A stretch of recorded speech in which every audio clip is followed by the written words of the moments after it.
A Supercars champion from New Zealand just three-wided a NASCAR legend for second place in overtime.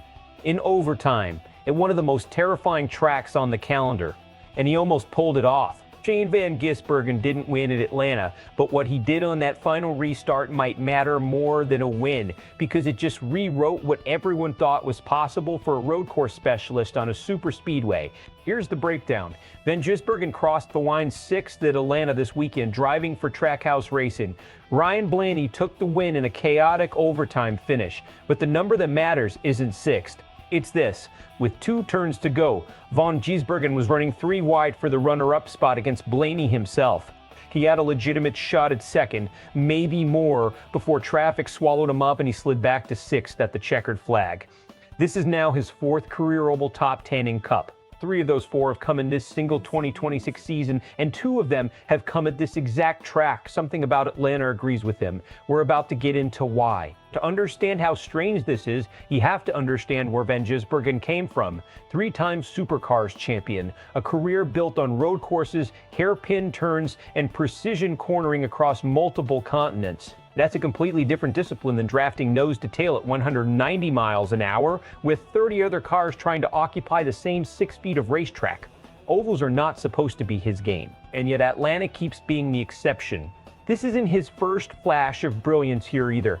Back in the O'Reilly series and just his 2nd career oval start, he finished 3rd at this very track.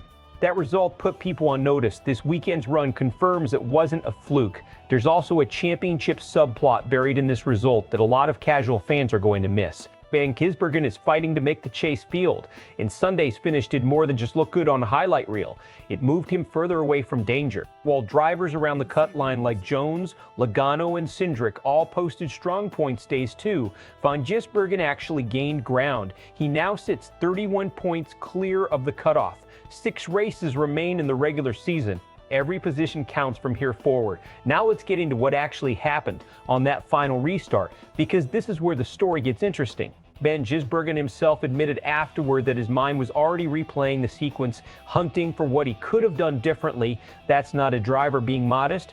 That's a competitor who genuinely believes second place or better was on the table. The key moment came on the restart itself.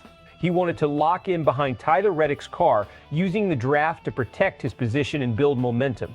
Instead, the 2 drivers didn't connect the way either wanted, and Van Gisbergen lost the draft he needed. Reddick came over after the race to talk through it with him, a small but telling detail. In drafting-heavy racing, information sharing between competitors after the fact is common because everyone understands the margins are razor thin. Then exiting turn 2 on the final lap, Christopher Bell surged up beside him and contact followed. Van Gisbergen described it as losing his momentum entirely in that exchange, which effectively ended his shot at the win. Here's the strategic read. In drafting racing, momentum is currency. You don't just need horsepower, you need clean air, the right push at the right second, and a car willing to commit to a gap that may or may not be there. Van Gisbergen played it smart in one specific way. When he realized nobody around him mattered for his point situation, he consciously shifted from race to win to race to protect position. That's veteran-level decision-making from a guy some still consider a NASCAR outsider. Is that smart, or is that leaving speed on the table? Honestly, it's smart. A win at Atlanta would have been a career highlight, but a top 6 finish that padded his chase cushion while limiting risk, that's the mature move for a driver still building his oval resume and fighting for a playoff spot. Expect a split reaction here. One side of the fan base is going to see this as further proof that Van Gisbergen belongs, full stop, that a road course convert can genuinely contend for wins on ovals, not just survive them. They'll point to the top 10 count, the trend at Atlanta specifically, and the composure in overtime as evidence this isn't a fluke anymore. The other side is going to focus on the what-ifs. The missed restart, the contact with Bell, the idea that a win was sitting right there and got away. That crowd will argue he's still one big decision away from converting speed into victories. Both reactions are valid. That tension is exactly why this story has legs. Best case scenario, Atlanta becomes Van Gisbergen's signature track. He keeps stacking oval top 10, cements his chase spot well before the cutoff, and heads into the playoffs as a driver nobody wants to see in their mirror on a superspeedway.